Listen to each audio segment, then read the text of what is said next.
Salut l'équipe, j'espère que vous avez passé un bon week-end. Bienvenue dans un nouveau débrief Omnisport du Poto Sport Club, expert en rien, passionné de tout. De retour après une petite pause de 2 semaines, on s'était quitté avec malheureusement le chaos de BSD qui avait été magnifiquement commenté par John et Corentin Mhm. avec moi voilà, on l'a déjà fait sur l'épisode foot. Maintenant, on va le faire sur l'Omnisport, mais premier épisode à trois, tous les trois, ça fait plaisir. Vous les connaissez maintenant, les deux zozos avec moi. Mais voilà, ça fait plaisir. On Mhm. est tous les trois. On vient de se faire le débrief foot qui est très très lourd, avec beaucoup d'analyses très fines, notamment de Xabi Alonso par John, c'était incroyable. Donc allez voir ça si vous l'avez raté. Comment ça va les gars, vous êtes chaud pour ce petit débrief là, Omnisport? Ben on est chaud. Hein. Allez. On a de belles choses Du à coup, voir. ouais, on va commencer avec des beaux résultats, notamment de nos Français. On va parler de NBA avec Wemby qui est en feu cette semaine, littéralement, avec les Spurs. On va parler de MMA et un très beau résultat pour le MMA français. On va parler rapidement du tennis et de la victoire de Sinner à Miami. Et on finira évidemment avec le Tour de France et l'actu de nos Français à travers le monde. Et le MVP. Et le MVP, évidemment. Mais tu connais tes classiques, tu sais. Je suis là que pour ça, moi, de toute façon. Voilà. Mais sois prêt tout de suite parce qu'on va, voilà, pour vous mettre dans le bain. Petit quiz sur le conducteur. Coco ne va pas check le conducteur, comme d'habitude, pour savoir si ces gars-là révisent et préparent les émissions comme il faut. Toutes les réponses de ce quiz sont dans le conducteur. Vous le savez, si vous répondez en premier que vous avez la mauvaise réponse, c'est un point automatique pour l'adversaire qui peut remettre ce point en jeu et te proposer une deuxième proposition ou alors décider de garder son point. C'est Coco qui s'est imposé dans le premier quiz, qui a la ceinture, qui s'est imposé dans le quiz foot. Allez, première question, c'est parti. 3 questions très rapides, on enchaîne. Du coup, Wemby, et vous pouvez répondre à n'importe quel moment. Wemby a fait une performance exceptionnelle. Combien de points a marqué Jalen Brunson dans ce même match? 61. Ah, il est chaud. Coco qui est encore dans son lit, qui est pas trop réveillé, mais voilà, 61 points. Bah, c'était marquant, j'y ai pas cru au début quand j'ai vu ça. J'ai Ouais. fait, ah ouais, quand même. Deux performances de ouf dans le même Ouais, match. ouais, Bon, ouais. une qui se solde par une défaite pour Jalen Brunson, c'était son record en carrière. Toujours un peu mal de finir sur une défaite quand tu fais ton meilleur score en carrière. On va parler MMA maintenant très rapidement. UFC Manon Fiorot qui a remporté son combat face à Erin Blanchfield qui était classé deuxième. Quel était le classement UFC de Manon Fiorot avant ce combat? 3. Oh là là là là, c'est une démonstration. Pop. C'est une démonstration, c'est trop rapide. Bon, bah, il n'y a plus de suspense, hein, vu que ça a déjà 4-0 pour John. Ah, j'ai aucun mérite, c'est des sports que je suis et que je regarde Arrête de assidûment. faire le faux modeste comme ça, là. Moi, je m'attendais à Arrête. une question sur Xabi Alonso, je sais pas, moi. Ouais. Bon, allez, petite dernière question pour l'honneur. Coco, Merde.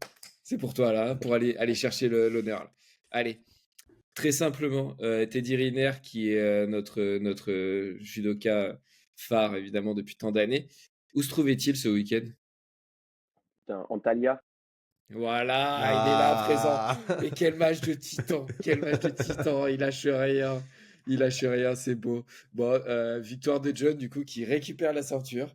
Voilà, qui avait été glané par Coco sur le quiz du football.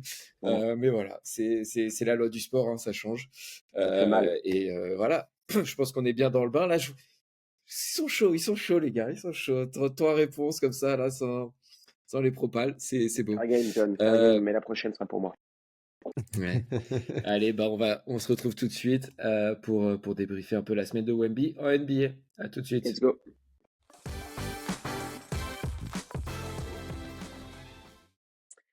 Merci pour le petit quiz. Et du coup, on enchaîne sur la NBA avec Wemby, comme on a dit, qui est en feu avec les Spurs.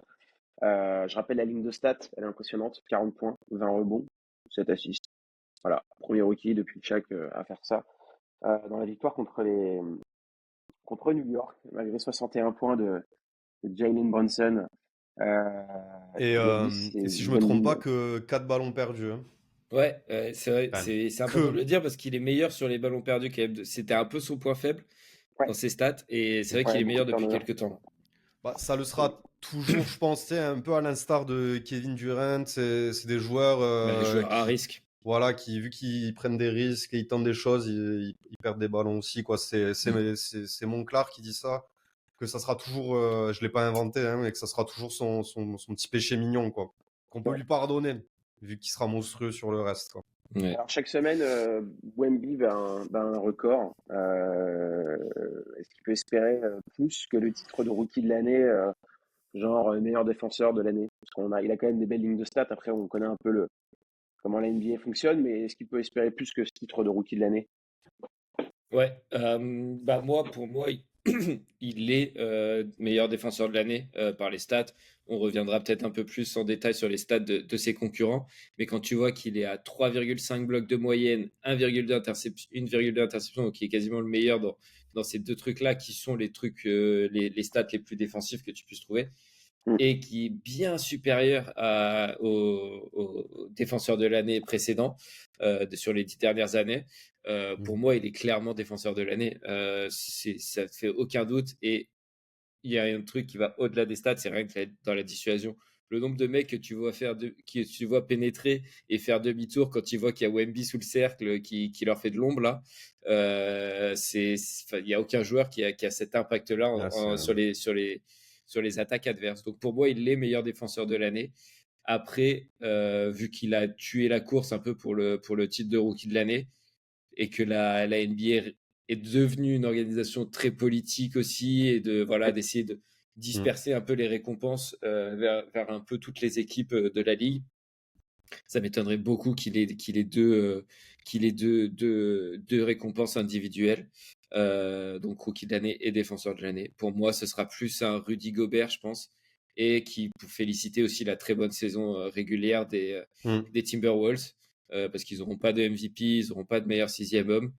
Donc voilà, meilleur défenseur de l'année pour Rudy. En tout cas, ça me ferait plaisir aussi, c'est un Français, mais je le vois pas pour NBA en tout cas cette année. Ouais. Même si, écoute, même s'il le mériterait et que la NBA pourrait vraiment marquer Ou alors c'est l'arrivée une de autre Wemby tactique dans de la le. NBA ouais. Tu c'est une vois, il autre arrive dans la tactique de la NBA, NBA ça pour va le être la mettre en future. avant absolument, et voilà quoi. Ouais. Moi, Je pense. tu m'as un peu enlevé les mots de la bouche, Pierre. Je suis d'accord avec tout ce que tu as dit. Sur la dissuasion, c'était frappant malgré une défaite contre les Grizzlies. Contre les Grizzlies, Ouais. Memphis, c'était les mecs. Tu vois, C'était. il y a une action sur la même ouais. action, les deux ils se C'est font demi-tour là. impressionnant. Ouais. Après, on peut noter aussi là que les Spurs étaient sur 3 victoires d'affilée. Et surtout grâce à Victor, même si sur les 3 matchs, le deuxième, il n'est pas là, contre les Suns. Ouais. Et il y a Donc, Sohan qui fait un match ouais. incroyable Et avec 20 Vassell rebonds aussi. Ouais.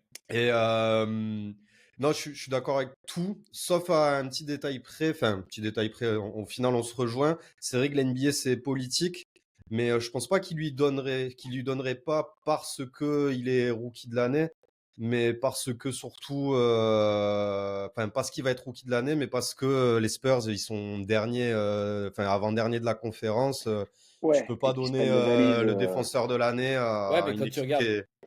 ouais, mais quand tu regardes les stats en fait qu'il a, Oui, c'est non, mais niveau tellement stats, exceptionnel non, mais niveau pour un stats et rookie même de faire ça. en termes de pur défenseur, je pense qu'il voilà, il y a rien à dire. Et tu vois, c'est comme tu l'as dit, c'est la NBA, c'est aussi de la politique et c'est pour ça qu'il n'a pas été pris au All-Star Game. Sinon, il méritait sa place au All-Star Game. Donc, Ouais. je pense qu'il aura que le rookie de l'année, le meilleur rookie de l'année. Par contre, il faudra pas s'étonner si dans les années à venir, il a MVP et meilleur défenseur, quoi. Ouais, mais Qui encore une fois, je pense pas qu'ils le font ça. Tu vois, je crois que Ouais, c'est Jordan qui a eu ça en ben, le dernier à l'avoir eu, et je pense pas qu'ils le font. Ou alors, il faut vraiment qu'il y ait un mec qui soit un extraterrestre comme Victor peut l'être et que la ouais. NBA ait absolument envie de le pousser Ben, je dis pas encore tous plus les ans, médiatiquement, tu je vois. dis pas tous les ans, mais il y aura une année, il raflera les deux, quoi. Mais moi déjà, je pense que là, il va être rookie de l'année et que Ah oui, dès l'an prochain, il sera meilleur défenseur de l'année ah s'il a des oui, stats similaires. s'il Parce qu'il y a personne continue qui dans peut aller cette le lancée. chercher. S'il continue dans Et, cette lancée et que les Spurs font au moins moitié de conférence, quoi, au classement, quoi.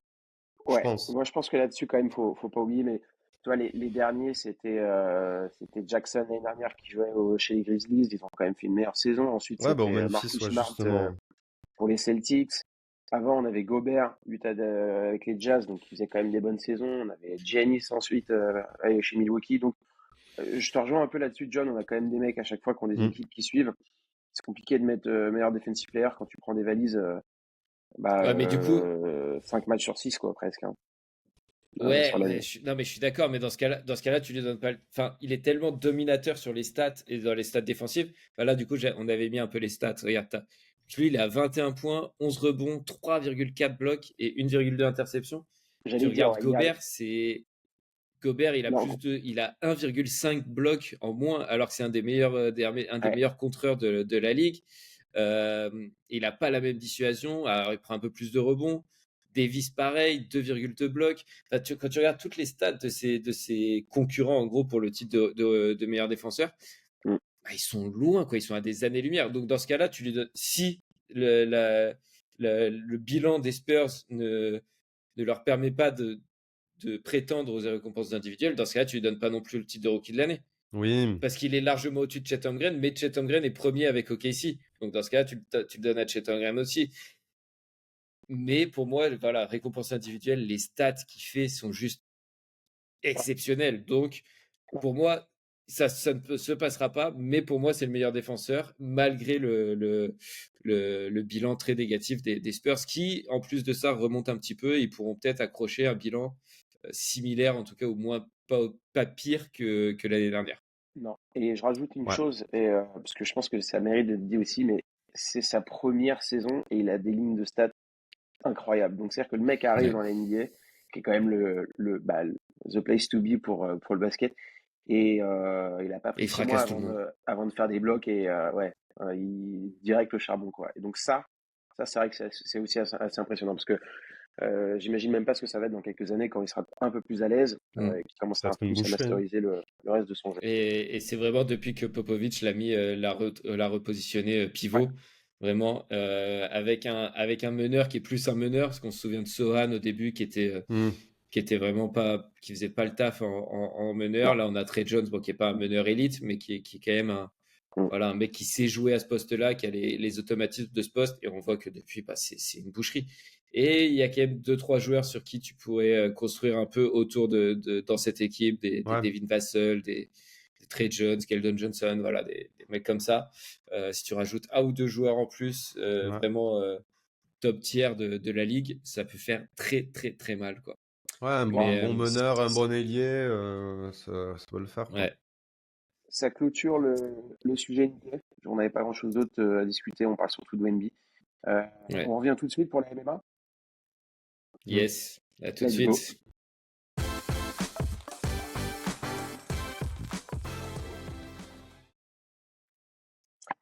On passe tout de suite à la MMA. On va enchaîner avec la MMA et le tennis avant de terminer cet épisode. Mais Manon Fiorot, classée troisième de sa catégorie UFC, les poids mouches, s'impose tout en maîtrise face à Erin Bjornschild, deuxième des poids mouches, hein, justement. Et puis, bah, elle se positionne bien pour la ceinture, les gars. Ouais. Et on a notre expert en MMA, Johnny, donc on va lui laisser débriefer juste Expert, rapidement le ouais. combat. Non, mais le combat, alors il n'y a pas eu de KO ou de soumission, mais c'était un combat super plaisant en 5 rounds, donc qui allait au terme des 5 rounds. Et des fois, ça peut être un peu chiant quand ça dure autant de temps. Mais là, non, c'était super plaisant. Bon, c'est toujours plaisant quand il y a un Français ou une Française en lice. Elle a ridiculisé la Blanchfield. Franchement, j'avais l'impression que c'était sa petite sœur. Enfin, elle était supérieure en tout, Mais elle est, technique, physique, cardio, mental. Donc, mais là, elle franchement, est quand même très dominatrice depuis parce qu'elle est invaincue du coup en UFC depuis qu'elle est arrivée. Je crois que c'est 7 euh, victoires, 0 défaite.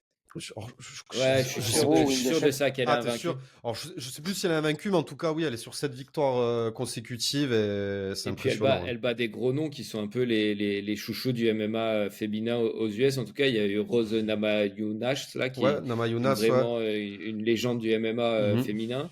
Là, Blanchfield qui était deuxième de la catégorie, qui Mhm. était aussi bah, avec l'appui du public, qui était à fond. Ouais, bien Ouais. sûr. Donc ouais, c'est très très intéressant. On parle beaucoup de BSD, de Ouais. Cyril Gann. même du choc Doumbé-Baki, mais est-ce que ce serait pas elle notre meilleure chance d'une ceinture prochainement? Oui, oui, oui, clairement, oui. Clairement. Je te D'ici dis, la elle fin d'année, a. Blanchine, en plus, son point fort, c'est plutôt le sol.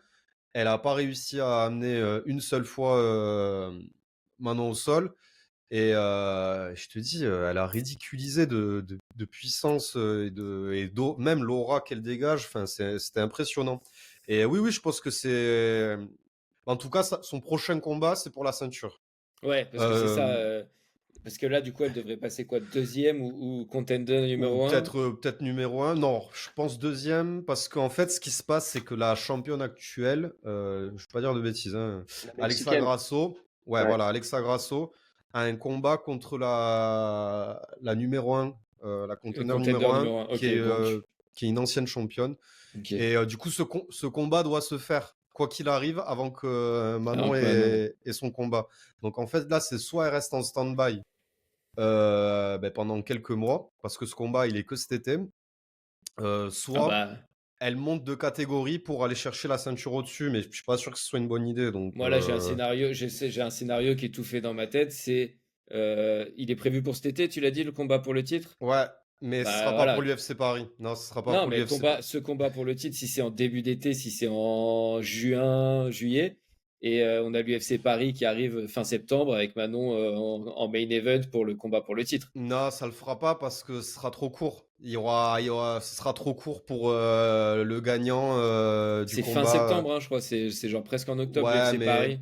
après ça dépend de la physionomie, ça dépend de la physionomie du combat.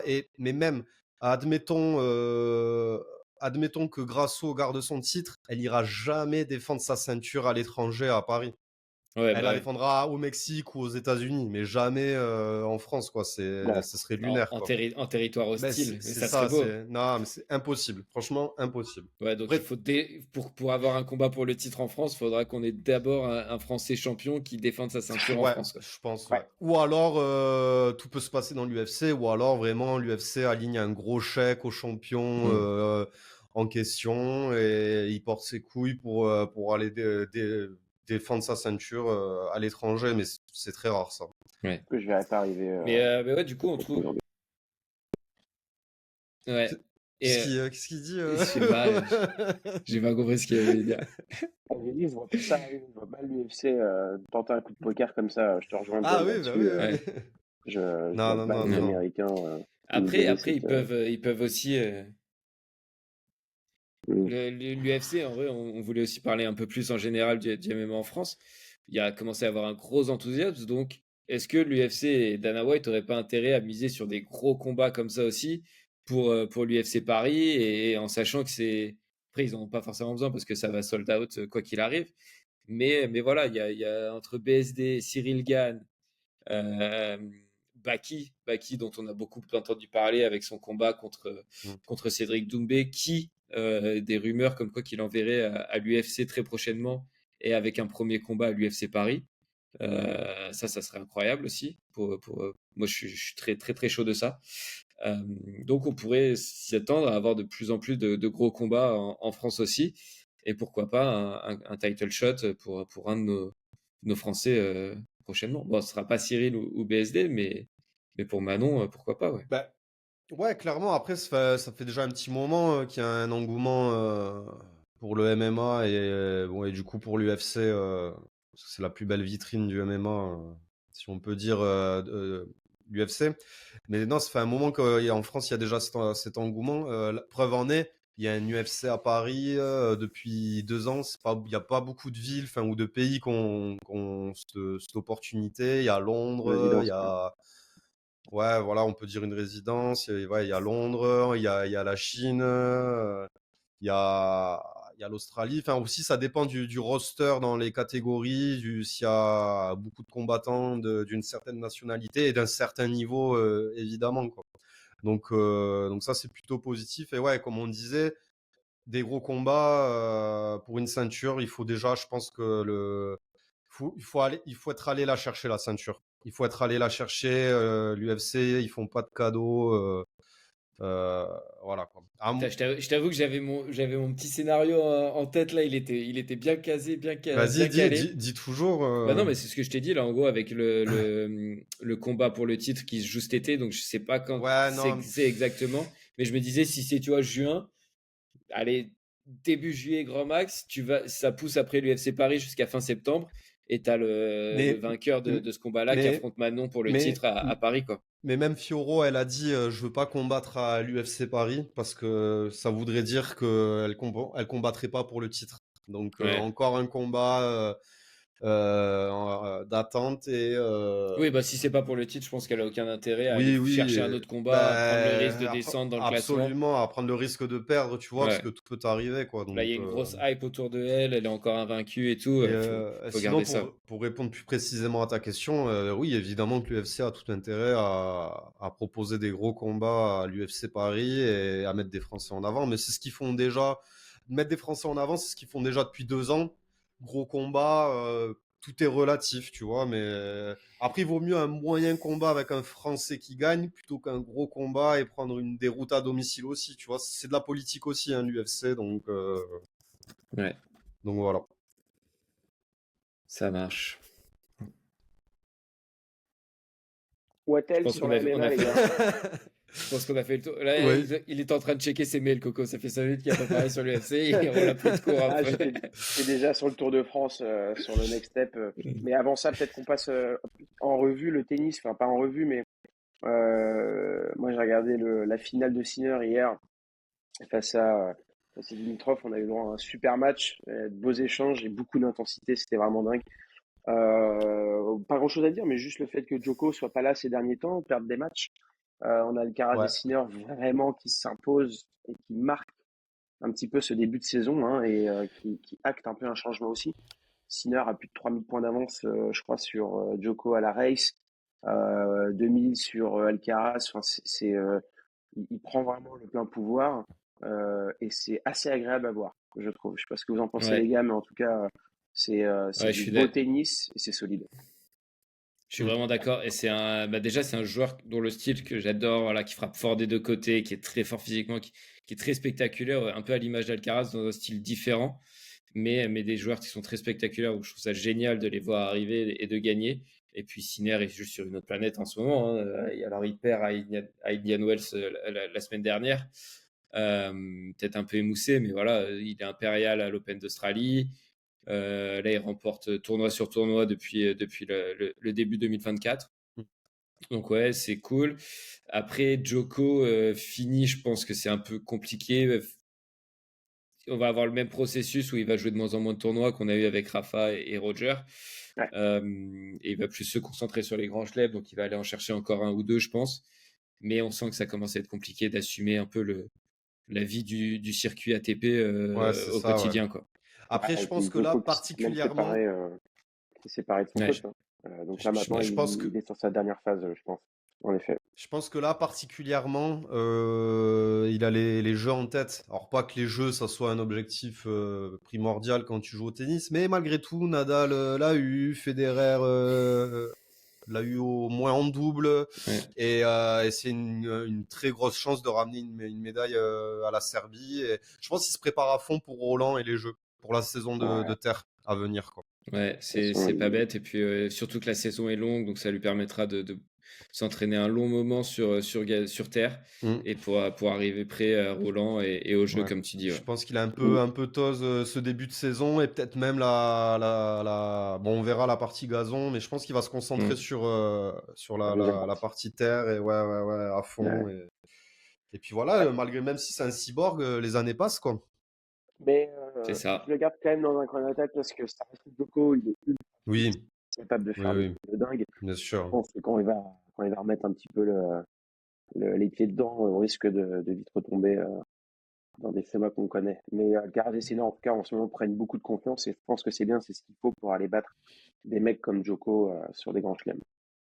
Bah là, ouais, clairement, ils ont plus ce petit blocage mental quand tu joues un Joko dans des grands chelems. Et Ouais.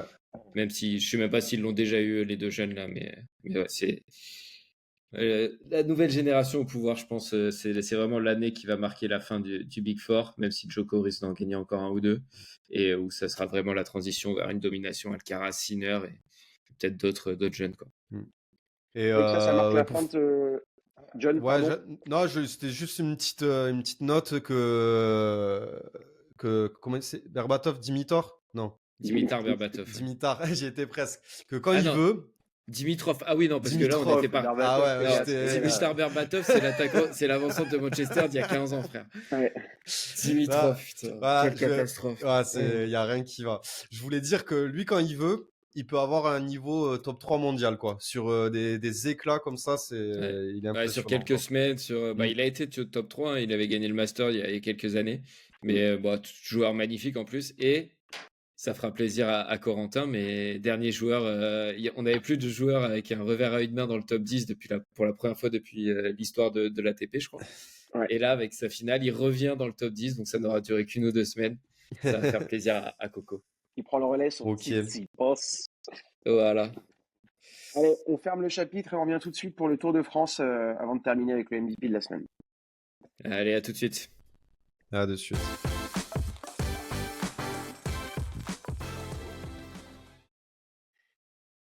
Allez, c'est parti, on finit avec le Tour de France et non pas Berbatov, mais on commence par le golf, hein, avec Pérez, le français, qui finit 17e à l'Open de Houston, donc un très bon résultat pour Victor qui confirme une bonne tendance ces derniers temps du golf français, mais même aussi pour lui, hein, il enchaîne quelques bons résultats. Ça a été remporté d'ailleurs par l'Allemand Jagger, hein, je crois. Il me semble que c'est possible pour lié à lui. Ouais, il avait failli remporter le titre la semaine où Pavon avait gagné. Il avait fini Ouais, c'est deuxième à ça. un coup derrière Pavon. Et Mm. là, il remporte son premier titre du coup. Et ouais, comme tu l'as dit, Pérez, qui enchaîne les bons résultats, hein. Il a été Puerto Rico Open, donc c'était un tournoi un peu en dessous, mais quand même sur le PGA Tour où il avait fait top 5, il me semble, récemment. Et là, il fait 17e. Il avait passé le cut aussi avant. Enfin, voilà. Sur les années précédentes, quand il a été qualifié sur le PGA Tour, il avait du mal à même juste passer les cuts. Et là, je pense que de voir Pavon performer aussi bien, ça lui enlève une petite pression. Et c'est pas le seul représentant voilà, il y a moins la lumière sur lui dans le golf français. Et ça lui a réussi plutôt bien. Et il fait 17e, qui est un très bon résultat. Il marque des bons points Mm. pour voilà, les qualifications après sur les gros tournois et pour garder Il sa avait fait carte un, il la avait saison fait un prochaine. top 3 début mars. Il en avait fait un top Ouais, 20 juste avant, je crois, la semaine d'avant. Et ouais, il arrive à enchaîner des bons résultats, donc c'est plutôt sympa. Et Pavon, du coup, qui n'a pas joué, hein, qui est au repos avant la semaine du Master, parce que le Master, ouais, c'est la semaine prochaine, donc ça va être top. Et Pavon, il sera accompagné d'un de ses potes du Tour, enfin du DP Tour en tout cas, pour Adrien Sadier, voilà, c'est ça, ouais, pour le Master. Donc ça va être vraiment un bel événement, premier pour lui. ouais. Et il est très excité, évidemment, c'est le rêve de tous les golfeurs, je pense, de faire le Master. Donc Ouais, on aura juste l'occasion d'en pour reparler. rappel, pour ceux qui suivent peut-être un peu moins le golf que Coco et moi, mais le Master, c'est l'équivalent de Wimbledon, en gros, en tennis, quoi. C'est un des 4 tournois Mm. majeurs qui est le tournoi le plus mythique avec la fameuse veste verte promise aux vainqueurs. Donc voilà, c'est C'est un la classe. événement énorme dans le monde du golf. C'est la classe. Donc voilà, on reviendra là-dessus dans les prochaines semaines. Je te laisse passer à la natation. Yes, on enchaîne avec la natation dans ce Tour de France avec Léon Marchand qui fait encore une perf exceptionnelle en championnat NCAA, donc l'attraction française et sa fac d'Arizona State University qui gagne les championnats NCAA pour la première fois de leur histoire. Mm. Donc voilà, Marchand était évidemment un gros artisan de cette victoire par équipe d'Arizona State. Voilà, donc pour remettre un peu de contexte quand même, les championnats universitaires, c'est quand même quelque chose Mm. auquel les Américains sont très attachés. Même lui, il en a parlé, il disait qu'il avait jamais vécu ça dans des bassins, d'être avec une équipe et tout ça. Voilà, je voulais avoir votre avis. On a John qui a beaucoup nagé, qui a beaucoup compté les carreaux en bas de la piscine Oh mon Dieu. dans sa vie. Et Coco qui, lui, a vécu aux US pendant le lycée, qui connaît un peu cette ambiance. Voilà, je voulais avoir votre avis un peu. John, on s'en fout pas de ce titre de Léon Marchand? Non, évidemment, on s'en fout pas parce que Bah, à l'instar du basket, c'est des titres importants. C'est des titres niveau ambiance. Peut-être il retrouvera jamais cette ambiance fraternelle et sans pression. Tu vois, ils sont pas payés pour ça. Le titre à l'échelle nationale des États-Unis, c'est énorme, mais au final, après, c'est pas un titre hyper important, je pense. Mais non, on s'en fout pas. C'est surtout que sa fac n'avait jamais gagné le titre. Il arrive, il hausse tout le monde vers le haut, il bat tous les records. Ça reste en yard. C'est pour ça que moi, j'y attache pas trop d'importance parce que c'est en yard. Mais c'est quand même significatif. Ça veut tout dire quand même. Le gars, il arrive, il casse Mm. tout, quoi. Bah, surtout Donc, que, surtout que qu'aux States, enfin, c'est un peu la référence, les Américains, sur la natation ces dernières années. Bon, même si la France a été très ah bon oui, aussi par le monsieur. passé, mais tu sais, ils sont quand même assez, sont de manière continue toujours au top. Donc faire ce qu'il fait, c'est vraiment impressionnant. Et surtout, le galon qu'il a au sein de l'équipe, c'est vraiment maintenant le mentor, alors que ça reste un petit jeune, mais c'est le mentor pour pas mal de jeunes au sein de cette équipe. Il prend vraiment, je trouve, de la hauteur avec ça. Mm. Et tu l'as dit, c'est universitaire, donc il gagne rien à faire ça. Enfin, je veux Ça dire, le rend c'est. presque plus authentique au final, Ouais, le Bah ouais, ouais, et titre. en ouais. fait, tu peux relier avec l'équipe de France quand tu fais ça pour Mm. l'équipe de France, par exemple pour les JO ou les championnats du monde. C'est bah, t'es un peu dans ce même mood. C'est une équipe. Tu dois faire tout ça ensemble. Et je pense que très jeune, très tôt, c'est bien qu'il ait des piliers et des bonnes expériences comme ça. Et puis là, franchement, de 20 mètres, il a tout éclaté. Donc non, on s'en fout pas. Et, Et moi, j'ai hâte de voir la suite en tout cas avec Marchand parce que franchement, je me demande, enfin, je me pose des questions sur ses limites parce qu'il a pas mal d'axes d'amélioration toujours et de progression sur le crawl notamment. Ouais, je pense il y a de quoi s'amuser. Et non, on s'en fout pas. Mais de toute façon, même ses pairs américains, je pense que les Américains, ils seront pour les Américains évidemment, mais ils seront pour Marchand aussi Ouais. au JO, clairement. Et j'ai oublié le terme, mais cette période-là des finales universitaires, c'est un nom, c'est le March Madness. March Madness. Et bien Ouais. là-bas, c'est tellement une méga star qu'ils l'ont renommé le Marchand Madness, quoi. Ouais. Donc non, non, on s'en fout J'avais vu pas. ça aussi. C'est Et c'est un peu, on peut le comparer à Wemby, même si c'est pas le. Si on peut le comparer à bah, Wemby un médiatiquement, peu. c'est pas le même Ouais, niveau, mais forcément, ouais, ouais, c'est la nouvelle pépite ouais, ouais. de la natation mondiale. Et juste une dernière petite question. Je sais pas si tu sais, toi, mais il y a vraiment, genre, dans ces championnats-là, le niveau, c'est quoi à peu près? C'est que des mecs qui vont au JO aussi? Tu as une idée, John, un peu du niveau qu'il y a dans ces compètes? Franchement, je t'avoue, là, tu me Ok. poses une Bon, colle. je regarderai ça Ouais. parce que ça m'intéresse de savoir si c'est des mecs Mm. qui pourraient peut-être nager pendant les JO ou si c'est. Je crois pas, justement. Ok. C'est pour ça il a fait le choix de faire ça et pas d'autres compétitions, quoi. Ok, ok.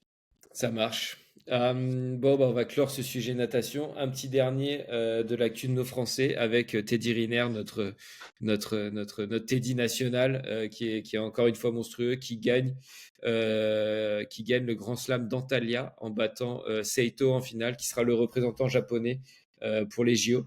Donc voilà, belles perfs de la part de Teddy Riner qui avait déjà gagné au Grand Slam de Paris, qui n'avait pas recombattu depuis et qui là gagne à nouveau. Voilà, il devrait être largement tête de série pour le tournoi olympique. Oui.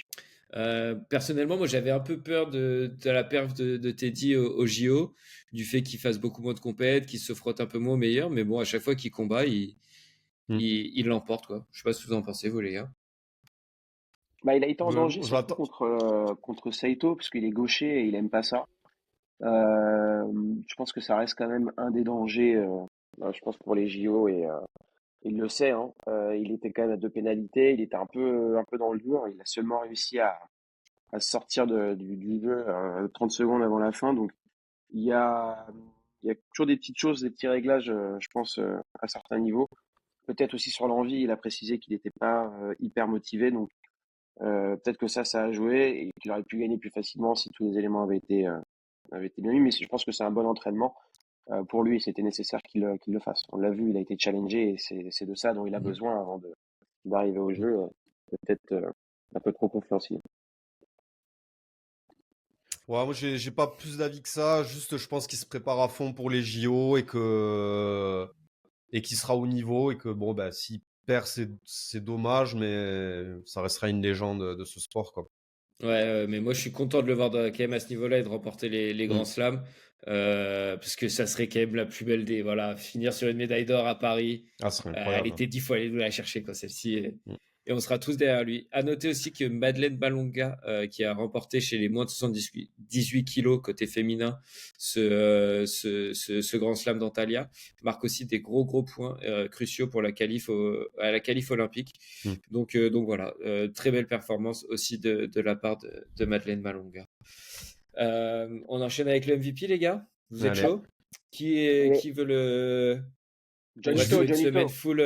Non, John. je le laisse à Coco parce que je suis trop indécis moi là. Ok, allez. On fera un petit arbitrage s'il y a de la certitude aussi. Chez Coco, 4 nominés. On va commencer avec Wemby, évidemment, pour sa superbe perf contre les Knicks et les Spurs qui, dans l'ensemble, font un peu mieux, même s'ils ont perdu hier soir. Teddy Riner, on vient d'en parler pour sa médaille d'or au Grand Slam d'Antalya. Manon Fiorot, la petite pépite française du MMA, dont on a parlé aussi assez longuement, qui a battu Erin Blanchfield, numéro 2 de sa catégorie, et qui devrait avoir un combat pour le titre très prochainement. Et enfin, Léon Marchand, le petit phénomène de la natation française, qui a remporté les championnats NCAA pour la première fois de l'histoire de son université, d'Arizona State. Coco. Marchand. Bon. Léon Marchand. Marchand. Allez. J'hésitais un peu avec Marchand. Fiorot, mais Fiorot Ouais, aura j'aurais dit l'occasion Fiorot, de... mais j'hésitais Moi aussi, entre j'aurais dit Fiorot. Wemby, Riner, enfin entre Wemby, Fiorot et Marchand, j'hésitais donc. Fiorot aura Moi, l'occasion d'avoir son MVP, mais plus tard dans l'année. Je pense que là, Marchand a vraiment été impressionnant, en tout cas pour moi. Donc, moi, je le mettrai à Marchand, mais très ouvert aussi pour Fiorot, parce que clairement aussi, ce qu'elle a fait. Non, mais on va respecter le choix de Marchand. Moi, c'est vrai que je l'aurais peut-être mis à Fiorot aussi parce Ouais, que. moi aussi au final. Mais je pense que je suis plus sensible. On est peut-être plus sensible que toi au MMA et que voilà, Je pense, ouais. tu t'as peut-être pas un peu moins ça.